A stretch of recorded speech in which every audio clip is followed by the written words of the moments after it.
Bir wagt bir adam Hazreti İsa peygambere sataşıp adamlan qowsy kim dipdir? Falan tayfa, falan guruh, falaniler qowdur didirjekmiş de. Hazreti İsa peygamberlerin biri, ona bir belki hemme aleme bir derman fidaýjak.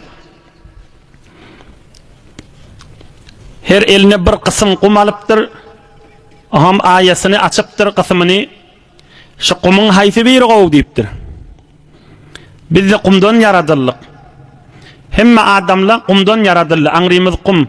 Kim takwa bolsa, kim Hudaý bilen irtibaty makam bolsa, şol adam Allah'ın ýanyna aziz dipdir.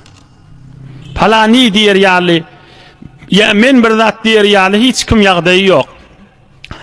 Adamlar kumdan yaradyldy we kim takwa bolsa şo dipdir.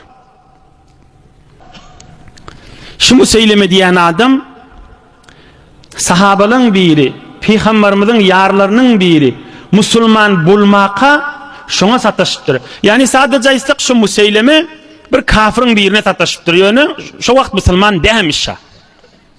Ohum şu diýipdir, Muhammed diýipdir, Hudaý maňa Qur'an ýeberýär diýär diýipdir aleyhissalatu vesselam.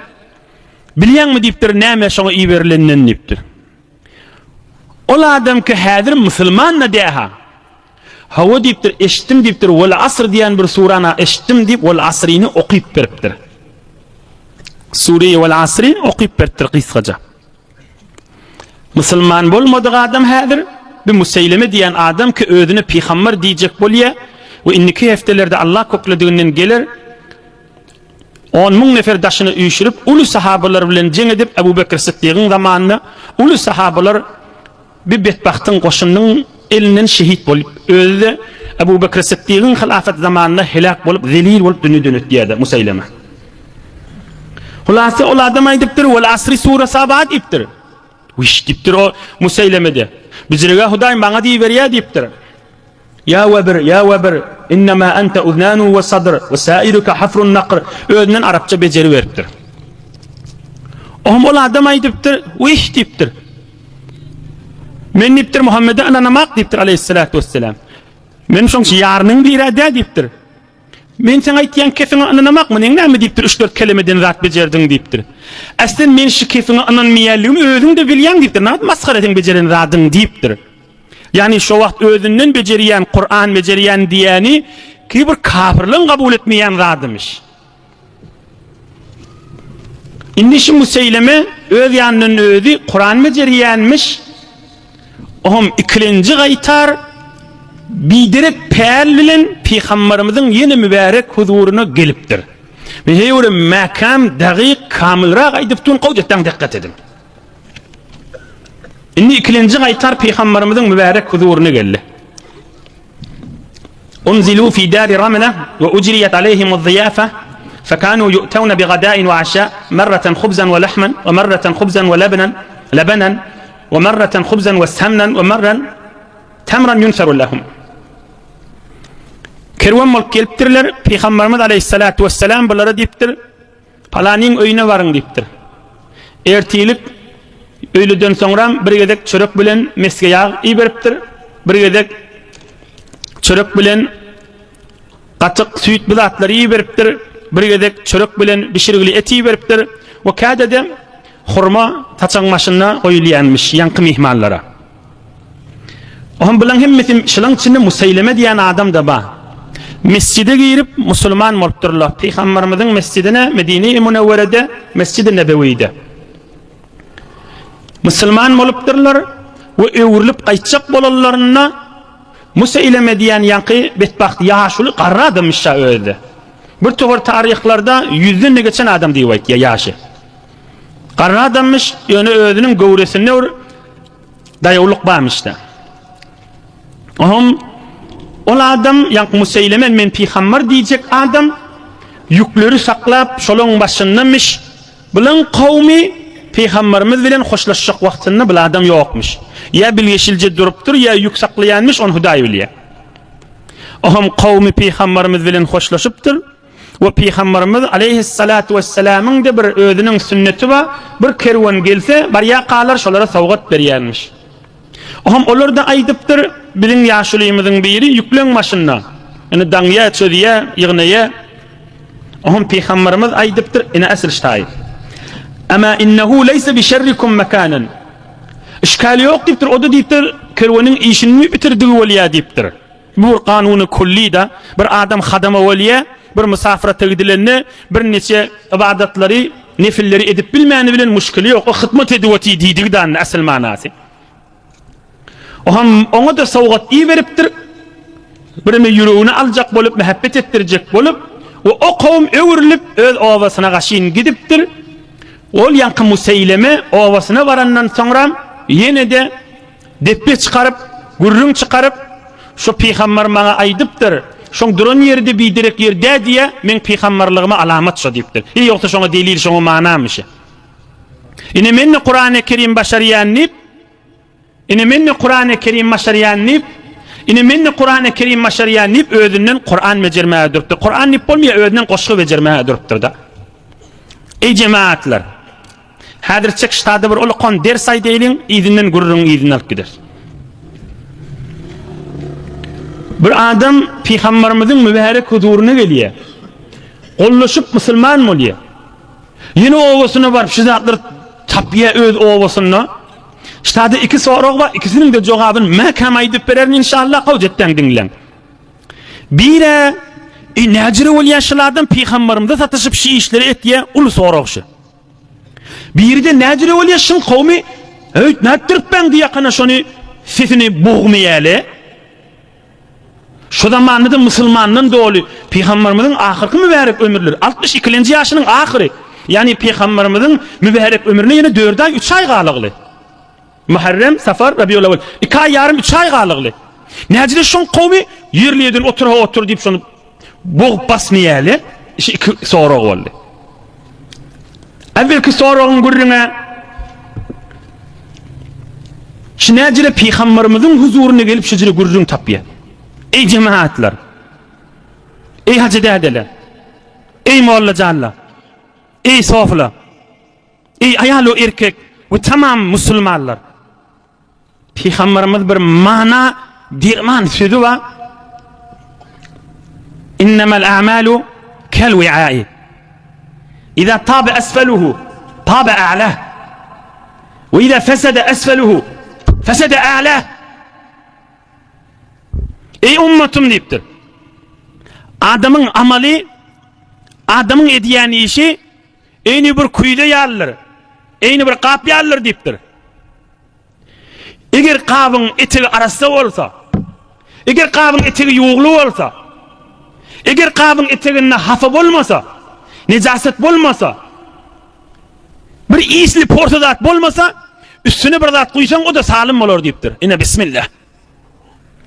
Etigi arasda bolsa, üstüne guýulan zat fasyk bolmaýar diýipdir. Yani adamyň niyeti salim bolsa, gursugy pek bolsa, amalyň etigindäki ýagdaý pek bolsa, edýän amalla salim bolýar. Allahyň razyçylygyna düşýär. Allah Taalaň kabul dergasyna düşýär. Innemel a'malu kel wi'a. Amalyny gapýanyk. İbn Majah riwayet edipdir. Resulullah aleyhissalatu vesselam'ın derman edişi. Her kim malsın. Allah'ın yani hüküm hem mekşeden.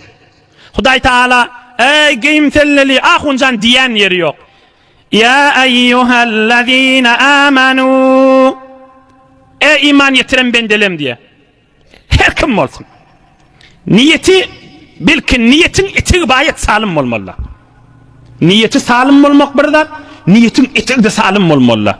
Üstüne gelen amel kabul olacaksa. Ve izâ fesede esfeluhu fesede a'lahu. Eger bir qap yuğsuz bolsa, eti hafa bolsa, etiginde ya bir nejasat bar bolsa, ya etigi fasit bolan qaza bolsa, üstüne su guýsaň şu su içip bolarmy? Arasaja suwy. İçip bolmaz, basın fasit bolar. Şayet şu lehze fasit bolsun. Üstüne qaza guýsaň näme bolar? Basın fasit bolar. Amalla da daşy üstüne guýulan su arasa su. Üstüne guýulan su arasaja nahar. Emme etigi hafa bolsa näme bolar? Gaplaman gafalarına ýasyp goýsaň, hemmesini anqydar hafaladar. Derman Resulullah canına aydıptır. Yüreğin etegi, yüreğin altı tarafı da pek bolsa üstüne düşen amalla pek bolar, Allah Teala'nın yanına makbul olur. Eğer niyet harap bolsa, niyet haraplık neyme? Niyet haraplık fikri kamil Allah'ın razıyçılığı deydi. Yüreği bir tufar adamlar oluyor, niyetinin eteği harap da. Hamana niyetini Huday için bolsa bolur ha. Yönü niyetinin eteğini başka bir yerini yıkmak bağda. Buna sağlamlık değil miydi? Gaytay deyin, dinin içindeki adamlardan çürümeyi dileyen kepi. Niyeti sağlam ha. Yönü niyetinin eteğini başka bir yerini yıkmak bernamasında var da. Onun kalmasızlık bernamasında var. Menni bağ bernamasında var. Yoksa keplese yüreğini de şayet Huday bağ olsun. Yüreğinin eteğini başka bir bernama var. Bir yüreğinin eteceğine hafalık var, amalını haraplayadı. Her kovu iş olsun, kovu işin eteğini bayat niyet salim olmalı. İzdivaçtan tut. Halal çörüğün idinine gezmeden tut. Bir adam bir tükan açıya her şoğul olsun. Şoğul, çörük çıkarmak. Ya bir işler, ya motor maşininin çıkarılan çörük pullar. Bir adam şu işe giriye, halal çörüğüm deyip. Bir adam şu işe giriye, fikri başka dağıtlarda da. Günahın idinine. İkisi denk olur mu Allah'ın yanına? Denk olmaz. Öğürle peygamberin bir şikefine aydı vermeli. Amal bir kağıp yağlıdır. Kağıbın eteği sağlam olsa üstü de sağlamdır. Kağıbın eteği harap olsa üstü de haraptır. Bir kıyımız gelin olmaktan tavşırmalı. Niyetin, pälin, fikrin zindagide olsun. Allah'ın razıyçılığında olsun demeli. Oğlumuz öylenecek bolsa aytmalı. Fikrin, pälin, niyetin Allah'ın razıyçılığı olsun demeli. İşte de şeyle, o bir dinine ki görünüp duranda. Bir misal aydeyin, Derman Resulullah'ın sözünden. Men adana deynen ve huve yuridu alla yafi bih. Laqiyallaha azze ve celle sariqan hatta yatube. Ravahu İbn Asakir. Bir adam birinin pul gardalsa. Gardalya, hamanı bir pul gardalya bir aydan bererini. Ertiydi dünyadan geçti. Şun pul gardalya ertiydi dünyadan geçti. Niyetini bir aydan verecektin ha. Şu Hudayın yanına bergili adam olup dünyadan geçiyor ya, oğru olup dünyadan geçiyor. O belli bergili adam olup dünyadan geçiyor. Bir aydan verecek deydi. O bir aya yetmedi, pul gardallı ertiydi dünyadan geçti da. Bir belli orada. Ama Peygamberimiz ne diye? Bir adam birinin pul gardalsa, yüreğinde de şunu vermek niyetinde yok bolsa. Bir adamdan bir zat alıp şun pulunu vermek niyetinde yok bolsa, ay bir aydan iki aydan verer niyeti, maksadında da pulu verecek kadar mı olsa, ertiydi dünyadan geçti, Hudayın huzurunu oğru adam olup barar diyor. Ne mi deyip, taşından kovu köplerdi, kabının eteği hafadı, pulu verecek kadar da. Vergisini verecek kadar da. Kabının eteği haraptı, üstünü hafaladı da. O kardallım diyen onu oğurlattı, yöne taşına odallat, üstüne odallayanmış da. Yine Peygamberimizin aydiyen telişi. Hazreti Sadi aleyhirrahman emri diye şunun hemmesini inşirip kedanet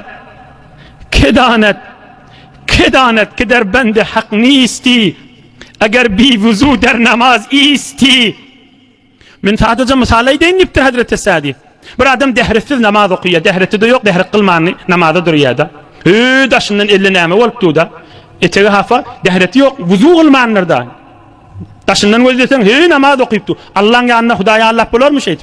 Olmadı ahim diptir. Kedanet çeder bende hak ni isti. Eğer bir vuzu der namaz isti. Bernamasının eteği harap kiyon. Dehreti yok ki oladın. İni bir Museyleme diyen bir necis adam Peygamberin huzurunudu. Müslüman mı oluvati? Kollaşuvati. Ama yüreğinin dövruğu altı tarafı da karamıştık da. Bir fikir, bir pel, bir bername bilen geçirilmiş de. Allah'ın yanına erzesi olur mu? Erzesi olacak mı? Onun için o ovasına baranı özünden menne Huday ma Kur'an'ı veriyor deyip özünden becermeye dürttürdü. Yine asıl Peygamber'e satışmayan şidiri oluyor, bila bir soruğun cevabı oldu. İkinci soruğu ve cevabını inşallah işte gördüğünü değilim. Özünden Kur'an nimet gelişmeye yönü açıklamadan çürümeyi diliyada. Bana da Huday'ı veriyor deyip yine tarihte gelen zatlar والطاحنات طحنا والخابزات خبزا والثاردات سردا واللاقمات لقما وشترك مزخرفاتlar özünden beceryenmiş de. والنازعات غرقا min dedip özünden suralar beceryenmiş de. Manası unet yendenanlar, çörek pişirýän heleyle, çorba pişirýän heleyle eş manalada. Özünden man Kur'anyny dip, ohum ulamalar näme diýe? Dağyal ulamalar näme diýe? Fa amma kalamu Musaylimatul Kezzab fa huwa akhassu min an nanshagila bih. Ulamalar näme diýe? Şi Kur'anyň mucizesi barada kitap ýazarlaryna, Musaylimatul Kezzab'ın aydın zatlaryna şu üstünni pikir edip, şunu reddetjek bolup durmany howsalamy ýok. Muňa görüňdi belli maskaradygy diýerler. Muny reddetjek bolup, muny yerli yerden delil getirjek bolup bilen muňa oglanjak diýip ýa maskara kepledigini diýip şey diýip aýtýarlar. Hulasa Musaylime diýen ýankynyjy adam Yemen'in Sana şäherinde müteessifana ýürek agyrsa da 10.000 nefer daşyny üşüripdirdi. Menne peýgamber diýip delilin iştiaýdyň şoň bu gadar da täze musulman bolanlar kafir etipdirdi. Muhammed de peýgamber, menne peýgamber. Delili näme bolýar bila basym öwürläýärligini inşallah ýene aýdýan iştiaýyp berýär. Aham o kavmin içinde Musaylimatul Kezzab'ın kavminin içinde bir qaw adam varmış, ol kepläpdir qygyryp. Weyhakum isma'u qawli tahtadu. Hey biçare kavmim diýipdir. Men kirim kulak asyň diýipdir. Göni görsiňiz dogry ýoly ödersiňiz diýipdir. Wa'lamu anna Muhammadan kana nabiyyan mursalen la şakka fi nubuwwatihi. Muhammed peýgamber diýipdir aleyhissalatu vesselam. On peýgamberdigine şek ýok ki diýipdir. Ve Musaylime raculun kezzab. Siz muňa da peýgamber diýäňiz bir ahlançy adam bildiňiz kimin diýipdir. Men kifine ahlanmaň diýipdir. Kan Kur'an'ın delili getiripdir. Muhammed peýgamber ahir zaman peýgamberi aleyhissalatu vesselam. Muň peýgamber dädigine hiç aýtýan kepler Kur'any men diýämi diýipdir. Kur'an Allah'ın kelami. Ne kadarını okuydunuz diýipdir. Hiç aýtýan kepler Kur'any men diýämi diýipdir. Aham 3 aya okuyup beripdir. Ine muny görüň diýipdir. Musaylimen kefini görüň diýipdir. Hamim Tanzilul kitabi minallahil azizil hakim. İnne fissemâvâti vel ardi leâyâtin lilmu'minin ve fî halqikum ve mâ yebussu min dâbbetin âyâtun liqavmin yuqinûn. فأين هذا الكلام من كلام مسيلمة الكذاب؟ Ey kavmim diýipdir. Allah'ın kelami. Bizim Musaylimen kefini özleň diýipdir. Ýeres men diýip ýaşalan diýipdir. Baý qygyrypdyr. Emma owaň adamlar kulak asmandyr.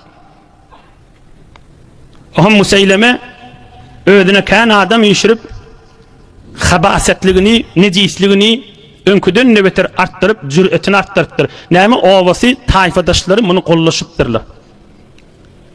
Peýgamberimiz aleyhissalatu vesselam'ın mübarek ömrünün ahirinde Peygamberimiz dünýeden geçmegine bir ay ýakynlanyna bir nejis adam Resulullah'a nama ýazypdyr, menne peýgamber diýip.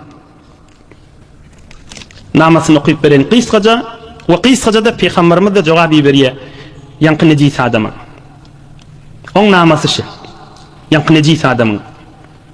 Min Musaylime Rasulillah ila Muhammed Rasulillah. Oň aýdan kefida. Men Musaylime de peýgamber, sen Muhammed de peýgamber, sana nama ýazýan diýipdir da. أما بعد فإن لنا نصف الأرض ولقريش نصفها ولكن قريشا لا ينصفون. نامسشه من peýgamber sen peýgamber diýipdir. Sen dünýeden geçenden soňram ýeriň ýarty menki bolar diýipdir. We biziň taýfamyzyň bolar. We ýeriň ýarty da ama ana hökümetiň ýarty diýdigi da. We hökümetiň ýarty da Qurayş sen taýfan bolar diýipdir. Ýöne biz insafly milletdir, sen taýfan bir insafdyr diýip şunu ýazypdyr da.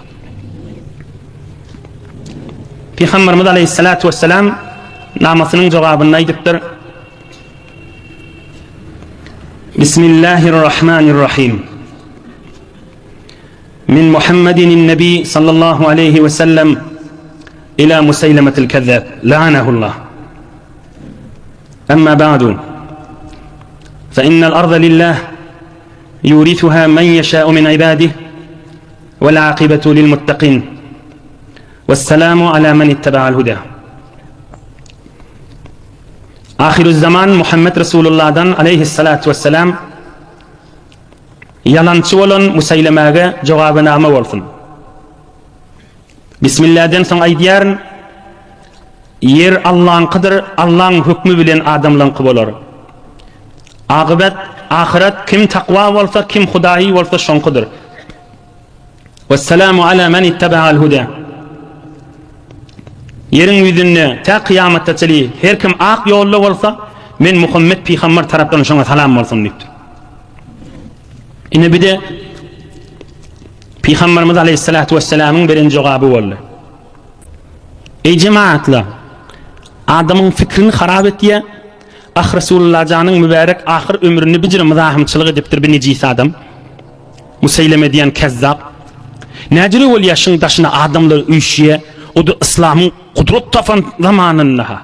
Ulukon cinler tamam ollaha. Acib adamın fikrini harap ettiye. Delili ne mi? Delili ne mi? Delili minkum nebiyyun ve minna nebiyyun. Şuna allanıptırlar. Taifaga tafib etmek şuna allanıptırlar. Olay diptir Musayleme öz kavmuna. Ne mi deyiptir? Biz de Arap, o da Arap deyiptir.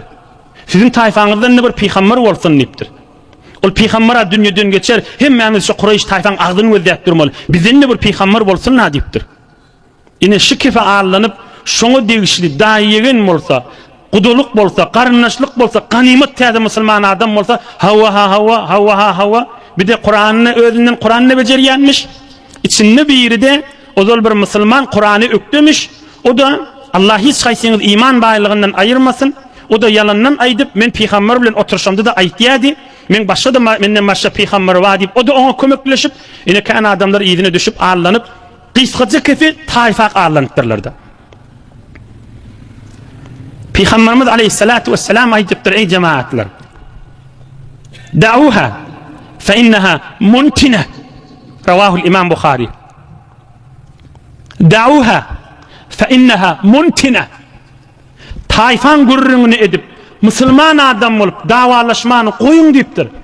Taifan gurrunu edip davalaşmak katı porsu bir zat deyiptir. Qaytay deyin. Da'uha fe inneha muntina. İki Müslüman olup taifan gurrunu edip davalaşmanı koyun deyiptir. Bitir porsu bir zatçı deyiptir. Anqiyaşı deyiptir. Bir maslık nemesi var maslığın? Anqiyması var da. Porsuyması var. Şu ürün, tayfan ürün edip davalaşmak Müslümanın arasında bolsa anqiyaşı deyiptir. Porsuyya deyiptir. Bir vakti Müslümanın içinde dinlen. Bir vakti Müslümanın içinde zulmedilse deyiptir. Öyle tayfasını kıygırmasın deyiptir.